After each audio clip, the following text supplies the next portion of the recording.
길르앗 사람 바르실레가 왕이 요단을 건너가게 하려고 로글림에서 내려와 함께 요단에 이르니 바르실레는 매우 늙어 나이가 80세라. 그는 큰 부자이므로 왕이 마하나임에 머물 때에 그가 왕을 공궤하였더라. 왕이 바르실레에게 이르되 너는 나와 함께 건너가자.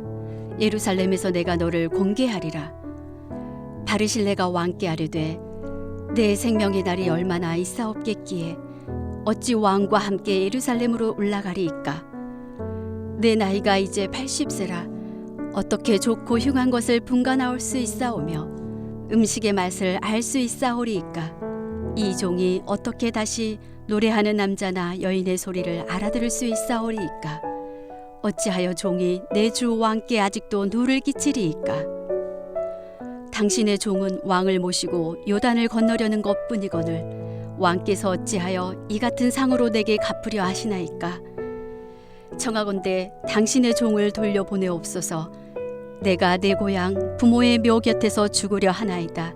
그러나 왕의 종 기맘이 여기 있사오니 청하건대 그가 내 주 왕과 함께 건너가게 하시옵고 왕의 처분대로 그에게 베푸소서 하니라. 왕이 대답하되 기맘이 나와 함께 건너가리니 나는 내가 좋아하는 대로 그에게 베풀겠고 또 내가 내게 구하는 것은 다 너를 위하여 시행하리라 하니라. 백성이 다 요단을 건너매 왕도 건너가서 왕이 바르실레에게 입을 맞추고 그에게 복을 비니 그가 자기 곳으로 돌아가니라. 왕이 길갈로 건너오고 기맘도 함께 건너오니 온 유다 백성과 이스라엘 백성의 절반이나 왕과 함께 건너니라. 온 이스라엘 사람이 왕께 나와 왕께 아뢰되 우리 형제 유다 사람들이 어찌 왕을 도둑하여 왕과 왕의 지방과 왕을 따르는 모든 사람을 인도하여 요단을 건너가게 하였나이까 하매 모든 유다 사람이 이스라엘 사람에게 대답하되 왕은 우리의 종친인 까닭이라. 너희가 어찌 이 일에 대하여 분내느냐. 우리가 왕의 것을 조금이라도 얻어먹었느냐. 왕께서 우리에게 선물로 주신 것이 있느냐. 이스라엘 사람이 유다 사람에게 대답하여 이르되 우리는 왕에 대하여 열 몫을 가졌으니 다윗에게 대하여 너희보다 더욱 관계가 있거늘 너희가 어찌 우리를 멸시하여 우리 왕을 모셔오는 일에 먼저 우리와 의논하지 아니하였느냐 하나 유다 사람의 말이 이스라엘 사람의 말보다 더 강경하였더라. 오늘 본문에서 가장 이상적인 섬김을 실천한 바르실레와 그와는 조금 대조적으로 정치적 상황에 맞춰 이기적인 이익을 추구한 이스라엘 사람들의 모습이 나타납니다. 이런 모습을 보면요, 왕자를 중심으로 얼마나 다양한 사람들이 나타나는가를 깨달을 수 있고 또 그 가운데 누가 진정으로 하나님의 복을 받기에 합당한가도 알 수 있습니다. 바르실레는 원래 요단 동편 길르앗에 살던 80세의 큰 부자였습니다. 그는 다윗이 압살롬을 피해 요단강을 건너 이제 요단강 동편 마하나임으로 오자 다윗의 필요를 공급했고 다윗이 예루살렘으로 돌아가기 위해 요단을 건너려고 할 때에도 배웅을 나왔었습니다. 다윗은 이렇게 바르실레가 베푼 은혜를 잊지 않고 이제 함께 예루살렘으로 가자고 제안을 하게 됩니다. 그동안 돌봐준 보상으로 왕궁에서 편안한 삶을 보내게 하겠다라는 뜻입니다. 하지만 바르실레는 자신은 이미 늙어 이제 삶의 안락을 구하지 않고 또 자기가 같이 가는 것은 왕에게 누를 끼칠 뿐이다 라고 고사를 합니다. 대신에 그는 그의 아들로 추정되는 김함이라는 자를 다윗과 함께 왕궁으로 가게 해달라라고 요청을 합니다. 이는 단지 자기가 받을 상을 아들에게 주라는 요청이 아니라 요단 동편 지역에서 큰 영향력을 가지고 있는 자신이 이제 김함을 통해서 요단 서편에 거주할 다윗과 동역하겠다라는 뜻을 비춘 것으로 해석합니다.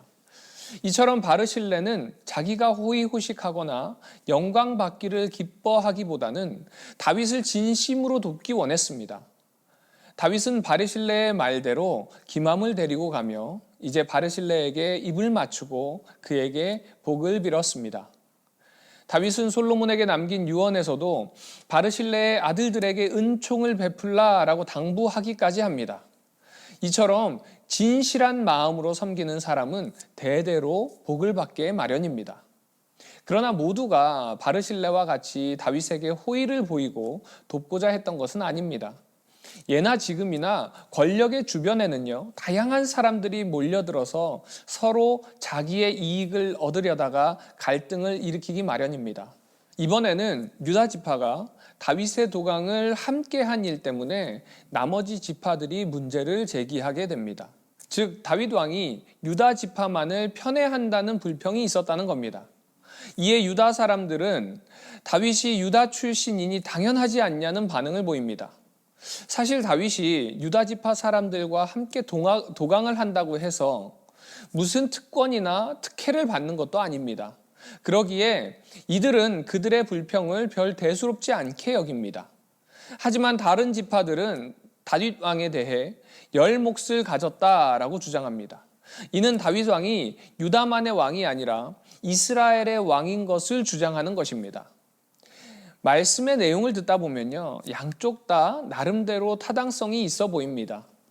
하지만 가장 중요한 것은 지금 이 양쪽 지파들이 왜 이런 논쟁을 벌이고 있느냐라는 것입니다. 그 이유는요, 압살롬의 반역을 이기고 이제 그 권세가 탄탄해진 다윗에게 서로 더 가깝다라는 것을 주장하면서 그 권세의 혜택을 보고자 하는 의도가 있기 때문이라는 것입니다. 이처럼 자신의 이익을 위하는 자들은 계속 갈등과 다툼에서 벗어날 수 없습니다. 그리스도인의 삶은요, 바르실레와 같은 자신을 내려놓을 때 선한 결과가 나타나게 되는 것입니다. 왕의 귀환을 놓고 서로 다투는 유다 지파와 나머지 이스라엘 지파들의 모습은 아무 대가도 바라지 않고 그저 다윗을 도운 바르실레의 모습과 너무 대조적으로 비춰집니다. 사랑하는 우리 남서울 비전교회 성도님들, 우리 그리스도인들은 높아지려고 하는 것이 아니라 서로 낮아지려고 해야 됩니다. 그럴 때에 낮은 자를 높이시는 주님의 은혜를 경험하게 될 것입니다. 오늘 하루 세상 속에서 하나님의 나라의 확장을 위해서 더 이타적으로 헌신적으로 섬기는 자세로 세상 가운데 서 있을 때에 하나님께서는 그런 여러분의 자리를 들어서 빛을 발하는 그리스도인으로 높이실 줄 믿습니다. 그 믿음 가지고 오늘 하루도 승리하는 우리 남서울 비전교회 성도님들 되시기를 바랍니다.